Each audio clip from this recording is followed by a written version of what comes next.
हम इस वक्त मौजूद हैं गाजीपुर के जंगीपुर मंडी में, जहां पर अभी अभी मतगणना समाप्त हुआ है और समाजवादी पार्टी के प्रत्याशी अफजाल अंसारी ने भारी अंतर से चुनाव जीता है। बता दें कि अफजाल अंसारी 1,24,266 मतों से चुनाव जीत लिया है। बीजेपी के प्रत्याशी पारसनाथ राय को उन्होंने परास्त किया है। 2019 लोकसभा के चुनाव में बहुजन समाज पार्टी से अफजाल अंसारी गठबंधन के प्रत्याशी थे और तत्कालीन केंद्रीय मंत्री मनोज सिन्हा को उन्होंने 1,20,000 वोटों से चुनाव हराया था। इस बार अफजाल अंसारी ने अपना ही रिकॉर्ड तोड़ा है और 1,24,266 मतों से चुनाव जीता है। हमारे साथ कुछ यहाँ पे महिला विंग कार्यकर्ता है जो अफजाल अंसारी और अफजाल अंसारी की बेटियों के साथ चुनाव प्रचार में दमखम के साथ प्रचार किया और आज नतीजा जीत में तब्दील हुआ है। क्या नाम हुआ आपका? मेरा नाम कंचन रावत है। कंचन, मैं आपके चैनल के माध्यम से जनता को बहुत बहुत धन्यवाद करना चाहूंगी जो जीत का सहरा माननीय अफजाल अंसारी जी को पहनाया है। अच्छा, देखा जाए जिस वक्त आप लोग चुनाव प्रचार कर रही थी, चुनाव में तमाम मुद्दे थे। मुख्तार अंसारी की हाल ही में मौत हुई थी, कोई माफिया बता रहा था और आप लोग जब चुनाव प्रचार में गई तो किस तरह के मुद्दे सामने आ रहे, तो क्या कह रहे थे आप लोग जनता से? हम लोग जब जनता के बीच उतरे तो जनता का बस एक ही मुद्दा था, बेरोजगारी, स्वास्थ्य और शिक्षा। यही उनका मुद्दा था और यही वो लोग अपील कर रहे थे कि सरकार में ये से मुहैया नहीं हो पा रहे हैं और आशा वो लोग यही व्यक्त कर रहे थे कि माननीय अफजाल अंसारी जीतेंगे तो वो हम लोगों के लिए कुछ करेंगे। बिल्कुल। क्या नाम हुआ आपका? अलका अग्रवाल। अलका जी, क्या जब चुनाव प्रचार आप लोग कर रही थी तो जनता में किस तरह का माहौल दिख रहा था और आज आपके प्रत्याशी जिस तरह से आपने प्रचार किया, आप लोगों के प्रत्याशी अफजाल अंसारी चुनाव जीत भी गए, क्या मुद्दे आ रहे थे सामने? वही अभी जो दीदी ने बताया, बेरोजगारी, महंगाई, स्वास्थ्य, ये सारों चीजों से जनता जूझ रही है और भाई मेन तो यही है। अच्छा, जनता जो बेरोजगारी की आप लोग चर्चा कर रहे थे, एक और मुद्दा आप लोग लेके गए थे, बताया जा रहा है लोगों से कि संविधान खतरे में है। जी। संविधान कैसे खतरा में था? वो लोग नारा लगा रहे थे कि अगर हम 400 पार होगा तो संविधान। चलिए, क्या नाम हुआ? रीना यादव।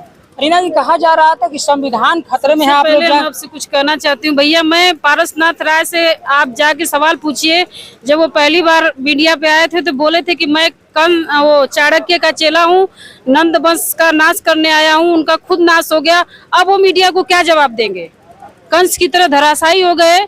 पहले उनसे आप सवाल करिए कि नंद का नाश करने वाले खुद क्यों धराशायी हो गए। आज उनसे सवाल पूछिए, उसके आगे आप जो सवाल पूछेंगे मैं उसको जवाब दूंगी। बिल्कुल। तो जिस तरीके से वो बयान दिए, क्या आप लोग जब जनता के बीच में गए तो जनता का किस तरह का आक्रोश या फिर किस तरह के मुद्दे सामने आए? बहुत सारा मुद्दा है, महंगाई है, बेरोजगारी है, बच्चे अनपढ़ हो रहे हैं, स्कूल नहीं जा पा रहे हैं।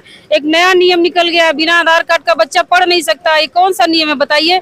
जब हमारे संविधान में लिखा गया है कि बच्चा 5 साल का हो गया तो स्कूल जाएगा, लेकिन आप स्कूल जाने से रोक रहे हैं, इसका मतलब आप अनपढ़ बना रहे हैं।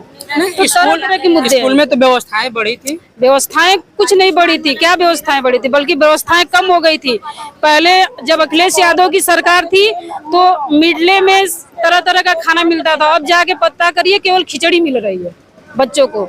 मेनू तो बनाया गया है चाट की, तरह तरह का भोजन दिया जाएगा, लेकिन बच्चों से जाके आप पूछिए केवल खिचड़ी दी जा रही। तो कुछ नहीं, कोई वो नहीं, केवल जो पेपर कागज पे जो होता है उनका वही काम होता है। धरातल पे कुछ न काम हुआ है न होगा।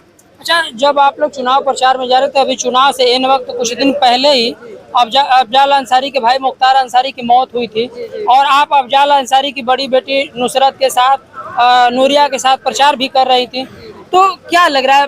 किसी ने कभी ऐसा माहौल मिला, किसी ने कहा कि मैं आप माफिया की प्रचार कर रहे हैं, मैं उनको वोट नहीं? बल्कि लोग रोते थे, आंखों में बुजुर्गों के आंसू देखे हमने कि बेटा आप एक मसीहा के परिवार से आई हो, मैं जरूर आपको वोट दूंगी। ऐसे ऐसे लोग मुझे मिले भैया, रोते हुए बिलखते हुए लोग मिले, मैं दिल से बता रही हूँ। कोई तो देखा आपने, हमने तमाम महिला विंग से बात किया जो अफजाल अंसारी की दोनों बेटियां नुसरत और नूरिया दोनों के साथ दमखम के साथ प्रचार किया और जिस तरीके से जनता के बीच मुद्दों को लेकर गई, मुद्दा कहीं न कहीं था कि संविधान खतरे में है, मुद्दा कहीं न कहीं था कि जो सरकार ने अग्निवीर योजना लाई है वो कहीं न कहीं युवाओं को नुकसान पहुंचा रहा है, युवा बेरोजगार हो रहे हैं। इन तमाम मुद्दों को लेकर गए और जिसका आज ये परिणाम रहा कि भारतीय जनता पार्टी को एक बार फिर अफजाल अंसारी ने भारी अंतर से चुनाव हराया है। गाजीपुर से शशिकांत तिवारी।